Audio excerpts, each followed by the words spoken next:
Hi hello ಎಲ್ರಿಗೂ ನಮಸ್ಕಾರ. ರಚನಾ creative cooking ಚಾನಲ್ಗೆ ಸ್ವಾಗತ. ನಾನಿವತ್ತು ಕೇಸರಿ ಬಾತ್ ಹೇಗೆ ಮಾಡೋದು ಆರೋಗ್ಯಕರವಾಗಿ ಅನ್ನೋದು ತೋರಿಸ್ಕೊಡ್ತಾ ಇದ್ದೀನಿ. ಇದನ್ನ ರವೆ ಹಲ್ವಾ ಅಂತನಾದ್ರು ಹೇಳ್ಬೋದು.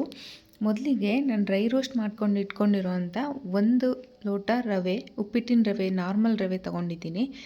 ಅದೇ ಸೇಮ್ ಕಪ್ಪಲ್ಲಿ ಬ್ರೌನ್ ಶುಗರ್ನ ತೊಗೊಂಡಿದ್ದೀನಿ, ಗೋಡಂಬಿ, ದ್ರಾಕ್ಷಿ ಮತ್ತು ತುಪ್ಪ.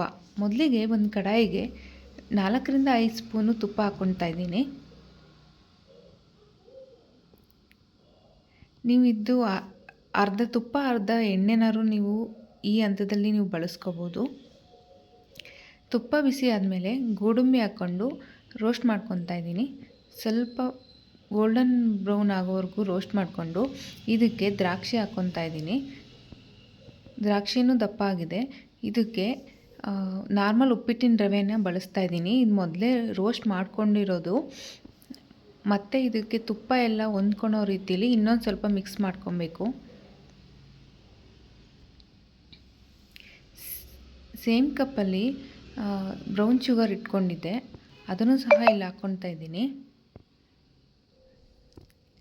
ರವೆ, ತುಪ್ಪ ಮತ್ತು ಸಕ್ಕರೆ 3 ಹೊಂದ್ಕೊಳೋ ರೀತಿಯಲ್ಲಿ ನೀಟಾಗಿ ಮಿಕ್ಸ್ ಮಾಡಿಕೊಂಡು,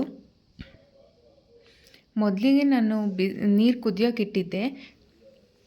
1:3 ರವೆ 1 ಕಪ್ ಅಲ್ವಾ, ಸೇಮ್ ಕಪ್ಪಲ್ಲಿ 3 ಲೋಟ ನೀರು ಹಾಕ್ಕೊತಾ ಇದ್ದೀನಿ.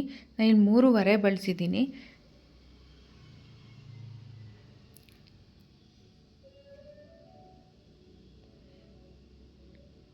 ಮೂರುವರೆ ಕಪ್ ನೀರು ಹಾಕ್ಕೊಂಡು ಎಲ್ಲ ಮಿಕ್ಸ್ ಮಾಡ್ಕೊಳ್ಳೋಣ.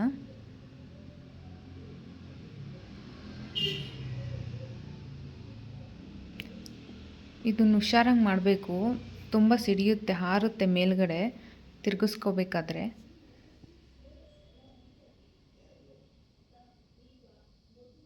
ನೋಡಿ ಚೆನ್ನಾಗಿ ಅಳ್ಕೊತಾ ಇದೆ. ನಿಧಾನಕ್ಕೆ ಬಾಣಲಿಯಿಂದ ಅದು ಬಿಡ್ತಾ ಬರುತ್ತೆ, ಅಲ್ಲಿವರೆಗೂ ಮಿಕ್ಸ್ ಮಾಡಬೇಕು. ಇದಕ್ಕೇ ನಾನು 2 ಸ್ಪೂನ್ ತುಪ್ಪ ಹಾಕ್ಕೊತಾ ಇದ್ದೀನಿ.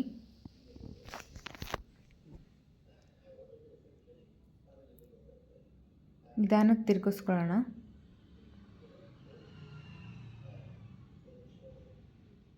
ನೋಡಿ ಚೆನ್ನಾಗಿ ಬಿಟ್ಟು ಬರ್ತಾ ಇದೆ ಅದು ಕೇಸರಿ ಬಾತು ಬಾಣಲಿಯಿಂದ.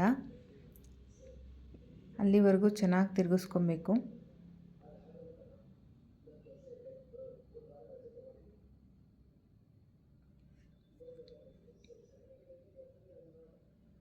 ಇದನ್ನು ರವಾ ಹಲ್ವಾ ಅಂತನಾರು ನಾವು ಕರಿಬೋದು.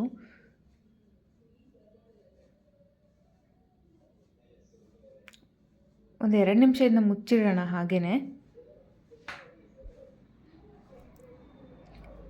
ಕಮ್ಮಿ ಇರಬೇಕು, ಸಿಮ್ಮಲ್ಲಿ ಇಟ್ಕೊಂಡು ಮುಚ್ಚಿಡಬೇಕು. ನೋಡಿ ಆಫ್ ಮಾಡಿದ್ದೀನಿ ಒಲೆನ. ಈ ಥರ ಬಂದಿದೆ. ಏನಪ್ಪ ಇದು ಕೇಸರಿ ಬಾತಲ್ಲಿ ಕೇಸರಿನೇ ಇಲ್ಲ ಅಂತ ಅಂದ್ಕೊಂಡ್ಬಿಡ್ಬೇಡಿ. ಇದು ಹೆಲ್ದಿಯಾಗಿ ಮಾಡ್ಕೊಳೋದು ಹೇಗೆ ಅಂತ ತೋರಿಸ್ಕೊಡ್ತಾ ಇದ್ದೀನಿ. ಈ ರೀತಿ ಸಹ ಮಾಡ್ಕೊಂಡು ನಾವು ತಿನ್ಬೋದು. ಸ್ವಲ್ಪ ತಂಗೆ ಮುಚ್ಚಿಡೋಣ. ನೋಡಿದ್ರಲ್ಲ ಯಾವ ರೀತಿ ಹೆಲ್ದಿಯಾಗಿ ನಮಗೆ ಬೇಕಾದ ರೀತಿಲಿ ಮಾಡ್ಕೊಳ್ಬೋದು ಅಂತ. ನೀವು ಸಹ ಟ್ರೈ ಮಾಡಿ, ಹೇಗೆ ಬಂತು ಅಂತ ಕಮೆಂಟ್ ಸೆಕ್ಷನಲ್ಲಿ ಕಮೆಂಟ್ ಮಾಡಿ. ಸಬ್ಸ್ಕ್ರೈಬ್ ಮಾಡಿ, ಲೈಕ್ ಮಾಡಿ, ಶೇರ್ ಮಾಡಿ.